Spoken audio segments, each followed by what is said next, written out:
Tollywood అగ్రనటుడు Hindupuram MLA Nandamuri బాలకృష్ణకు షూటింగ్లో ప్రమాదం జరిగిందనే విషయం బయటికి రాగానే అభిమానులు ఆందోళనకు గురయ్యారు.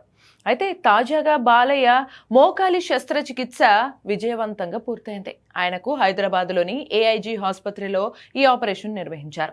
దాదాపు 3 గంటల పాటు కొనసాగిన ఈ శస్త్రచికిత్స ఎలాంటి ఇబ్బందులు లేకుండా విజయవంతంగా పూర్తయినట్లు ఆసుపత్రి వర్గాలు వెల్లడించాయి. బాలకృష్ణ ఎడమ మోకాలిలోని గాయాన్ని నయం చేసేందుకు ఈ శస్త్రచికిత్స చేసినట్లు వైద్యులు తెలిపారు.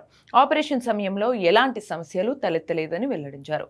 కాగా గోపీచంద్ మల్లినేని దర్శకత్వంలో కాకినాడ పోర్ట్ పరిసర ప్రాంతాల్లో జరుగుతున్న ఎన్బీకే 111 సినిమా చిత్రీకరణలో ఒక భారీ యాక్షన్ సీన్ చేస్తుండగా బాలయ్య మోకాలుకి తీవ్ర గాయమైన సంగతి తెలిసింది. కాకినాడలో ప్రాథమిక చికిత్స అనంతరం ఆయన హైదరాబాద్ ఏఐజీ ఆసుపత్రిలో చేరారు. ప్రస్తుతం బాలకృష్ణ ఆరోగ్య పరిస్థితి నిలకడగా ఉందని, శస్త్రచికిత్స అనంతరం వైద్యుల పర్యవేక్షణలో ఉన్నారని ఆసుపత్రి వర్గాలు తెలిపాయి.